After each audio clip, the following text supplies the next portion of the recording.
संभव की सीमा जानने का केवल एक ही तरीका है, असंभव से भी आगे निकल जाना। जीवन में ज्यादा रिश्ते होना जरूरी नहीं है, पर जो रिश्ते हैं उनका जीवित होना जरूरी है। जितना बड़ा संघर्ष होता है, जीत उतनी ही बड़ी होती है। दिन में आप स्वयं से एक बार बात जरूर करें, अन्यथा आप एक बेहतरीन इंसान से मिलने के मौके को चूक जाएंगे। आकांक्षा, अज्ञानता और असमानता, यह बंधन की त्रिमूर्ति है। मनुष्य को अपना कर्तव्य करते रहना चाहिए। जिस तरह से विभिन्न स्रोतों से उत्पन्न धाराएं अपना जल समुद्र में मिला देती हैं, उसी प्रकार मनुष्य द्वारा चुना हर मार्ग, चाहे अच्छा हो या बुरा, भगवान तक जाता है। उठो मेरे शेरों, इस भ्रम को मिटा दो कि तुम निर्बल हो। तुम एक अमर आत्मा हो, स्वच्छंद जीव हो, धन्य हो, सनातन हो। तुम तत्व हो, ना ही शरीर हो। तत्व तुम्हारा सेवक है, तुम तत्व के सेवक नहीं हो। किसी की निंदा ना करें। अगर आप मदद के लिए हाथ बढ़ा सकते हैं तो जरूर बढ़ाएं। अगर नहीं बढ़ सकते तो अपने हाथ जोड़िए, अपने भाइयों को आशीर्वाद दीजिए और उन्हें उनके मार्ग पर जाने दीजिए। कभी मत सोचिए कि आत्मा के लिए कुछ असंभव है। ऐसा सोचना सबसे बड़ा विदर्भ है। अगर कोई पाप है तो वो यही है, कहना कि तुम निर्बल हो या अन्य निर्बल है।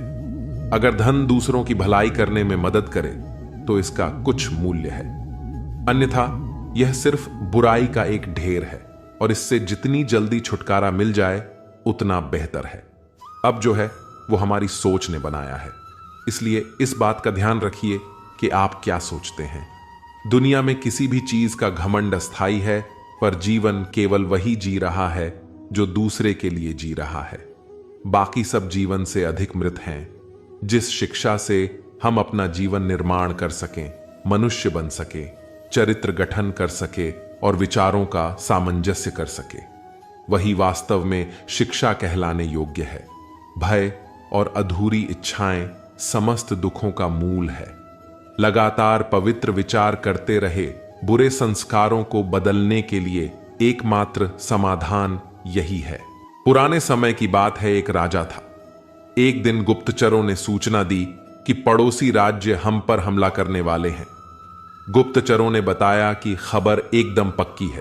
सिर्फ 3 दिनों के भीतर पड़ोसी राज्य अपनी विशाल सेना के साथ हम पर हमला कर देगा और उनकी सेना इतनी बड़ी है कि उनका सामना करना बहुत मुश्किल है। राजा बेहद चिंतित हो गए, परेशान हो गए। राजा ने तुरंत सभा बुलाई और सभी लोगों से सलाह मांगी कि अब हम लोगों को मरना है।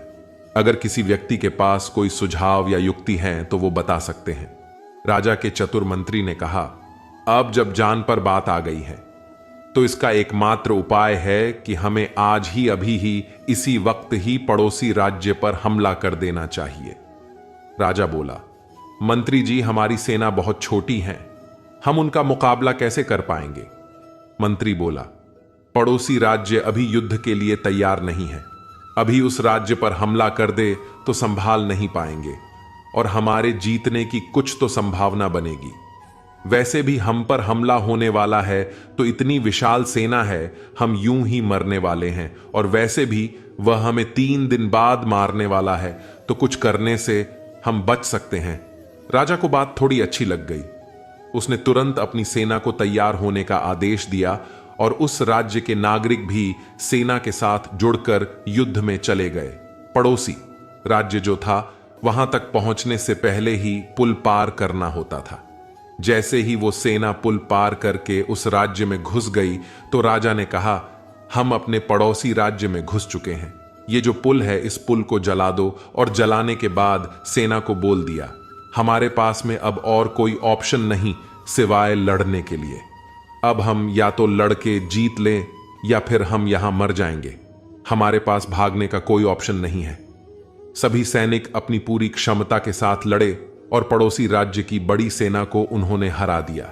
इस एटीट्यूड के साथ में कि हमारे पास में कोई और ऑप्शन नहीं है, इस कहानी से सीख मिलती है कि जब आपके पास में रास्ता सिर्फ एक होता है कि यह अगर नहीं किया तो मर जाएंगे, बर्बाद हो जाएंगे, तो संभावना बढ़ जाती है उसमें कामयाब होने की। हर कामयाब इंसान का एक वक्त होता है जब उसको लगता है कि अब अगर मैंने कुछ नहीं किया तो बर्बाद हो जाऊंगा, और वो इस कार्य में सफल हो जाता है। अगर कोई आपको नीचा दिखाना चाहता है तो इसका मतलब है कि आप उससे पहले से ही ऊपर हो। जिंदगी जीने के लिए मिली है, इसे लोग क्या सोचेंगे ये सोचने में बर्बाद मत करो। किसी के बुरे वक्त में उसका हाथ पकड़ो, सहारा दो, उसे हिम्मत दो, क्योंकि बुरा वक्त थोड़े समय में चला जाएगा लेकिन वह आपको दुआ जिंदगी भर देता रहेगा। मनुष्य सुबह से शाम तक काम करके उतना नहीं थकता जितना चिंता और क्रोध के एक क्षण में थक जाता है। संबंध परमात्मा से अच्छे बना लो तो तुम्हें किसी की जरूरत नहीं पड़ेगी, तुम खुद सबकी जरूरत बन जाओगे। सलाह देने तो हजारों आते हैं लेकिन जब साथ देने की बारी आती है तो केवल भगवान आते हैं। जीतने के बाद तो सारी दुनिया गले लगाती है, क्योंकि जो आज आपके साथ है वह कल आपके खिलाफ हो सकते हैं। बिना मतलब के कोई आपकी इज्जत नहीं करेगा, लेकिन खुद को इतना काबिल बनाओ कि लोग बिना मतलब के भी आपकी इज्जत करें। भगवान कहते हैं, सोने से पहले तुम सबको माफ कर दिया करो और तुम्हारे जागने से पहले मैं तुम्हें माफ कर दूंगा। भगवान ऑक्सीजन की तरह हैं जिन्हें आप देख नहीं सकते, लेकिन उसके बिना आप रह भी नहीं सकते। कोई और तुम्हारी मदद नहीं कर सकता, अपनी मदद स्वयं करो। आप खुद के सबसे अच्छे मित्र हैं और सबसे बड़े दुश्मन भी। इंसान तब समझदार नहीं होता जब वह बड़ी बातें करने लगे, बल्कि समझदार तब होता है जब वह छोटी छोटी बातों को समझने लगे। आप किस समय सही थे इसे कोई याद नहीं रखता, लेकिन आप किस समय गलत थे यह सब याद रखते हैं। सब दुख दूर होने के बाद ही मन प्रसन्न होगा, यह आपका भ्रम है। मन प्रसन्न रखो, सब दुख दूर हो जाएंगे, यह हकीकत है। किसी भी व्यक्ति की कोई भी बात बुरे लगे तो दो तरह से सोचो। यदि व्यक्ति महत्वपूर्ण है तो भूल जाओ, और बात महत्वपूर्ण है तो व्यक्ति को भूल जाओ। रिश्तों का संबंध सिर्फ रक्त से नहीं होता, जो मुसीबत में हाथ थाम ले उससे बड़ा कोई रिश्ता नहीं होता। भगवान कहते हैं, तुम सब कुछ मुझे सौंप दो, सारा दर्द, परेशानी, और बिल्कुल हल्के होकर मुझे याद करो। धीरे धीरे तुम्हारा जीवन बदल जाएगा। हर रोज रात को सोने से पहले भगवान को अपनी पूरी दिनचर्या बता के सोना। अगर आपके द्वारा किसी का दिल दुखा है तो मन ही मन उससे माफी मांगे। अगर आपका किसी ने दिल दुखाया है तो उसे माफ करके सारी चिंताएं भगवान को सौंपकर सो जाएं। यकीन मानिए, इससे आपकी जिंदगी खुशनुमा बन जाएगी। क्रोध बोला हुआ एक शब्द इतना जहरीला हो सकता है कि आपकी 1000 प्यारी बातों को 1 मिनट में नष्ट कर सकता है। सबको हंसाना लेकिन किसी पर भी हंसना मत। सबके दुख बांटना लेकिन किसी को दुखी मत करना। सबकी राह में दीप जलाना लेकिन किसी का दिल जलाना मत। यही जीवन की रीत है। जैसा भाव होगा वैसा ही पाओगे। दुआएं और प्रार्थनाएं असंभव को भी संभव बना देती हैं। ईश्वर को न हमारे तन की जरूरत है न धन की, उसको तो बस पवित्र मन की जरूरत है। इसलिए वह हमें कुछ भी छोड़ने के लिए नहीं कहता। एक बार एक बच्चे ने अपने पापा से पूछा, पापा मेरी जिंदगी की क्या वैल्यू है? पापा ने कहा, अगर तुम सच में अपनी जिंदगी की कीमत समझना चाहते हो तो मैं तुम्हें एक पत्थर देता हूं। इस पत्थर को बाजार में लेकर जाओ। कोई तुमसे इसका मूल्य पूछे तो उसे कुछ मत कहना, बस अपने 2 उंगली खड़े कर देना। वह लड़का बाजार गया और कुछ देर तो ऐसे ही बैठा रहा, लेकिन कुछ देर बाद एक बूढ़ी औरत उसके पास आई और उस पत्थर का मूल्य पूछने लगी। वह लड़का एकदम चुप रहा, उसने कुछ नहीं कहा, अपनी 2 उंगलियां खड़ी कर दी। तभी बूढ़ी औरत बोली, 200 रुपया ठीक है, मैं इस पत्थर को तुमसे खरीद लूंगी। बच्चा एकदम से चौंक गया। एक पत्थर की कीमत 200 रुपया, जो पत्थर कहीं पर भी मिल जाते हैं। अब वह अपने पापा के पास गया और बोला कि मुझे एक बूढ़ी औरत मिली थी, इस पत्थर के 200 रुपए देने के लिए तैयार थी। पापा ने कहा, इस बार तुम पत्थर को म्यूजियम में लेकर जाओ और वहां इसका दाम पता करो। कोई कुछ पूछे तो बस 2 उंगली खड़ी कर देना। वह लड़का म्यूजियम में गया और वहां पर एक आदमी की नजर उसके हाथ में रखे पत्थर पर पड़ी। तभी उसने उस पत्थर का मूल्य पूछा। वह बच्चा एकदम चुप रहा, उसने 2 उंगली खड़ी कर दी और आदमी बोला, 20,000 रुपए ठीक है, मैं तुम्हें इस पत्थर के 20,000 रुपए देने के लिए तैयार हूं, तो मुझे इस पत्थर को दे दो। वह लड़का फिर चौंक गया। उसने अपने पापा से जाकर कहा कि मुझे एक आदमी मिला और वह इस पत्थर के 20,000 रुपए देने के लिए तैयार थे। तभी पापा ने कहा, अब मैं तुम्हें एक आखिरी जगह भेज रहा हूं। तुम्हें एक कीमती पत्थरों की दुकान पर जाना है और वहां पर इसका मूल्य पूछना। कोई पूछे तो उससे कुछ मत कहना, बस अपनी 2 उंगलियां खड़ी कर देना। वह लड़का जल्दी से कीमती पत्थरों की दुकान पर गया और उसने देखा कि एक बूढ़ा आदमी था जो काउंटर के पीछे खड़ा था। जैसे ही उस बूढ़े इंसान की नजर उस पत्थर पर पड़ी, वह एकदम से चौंक गया।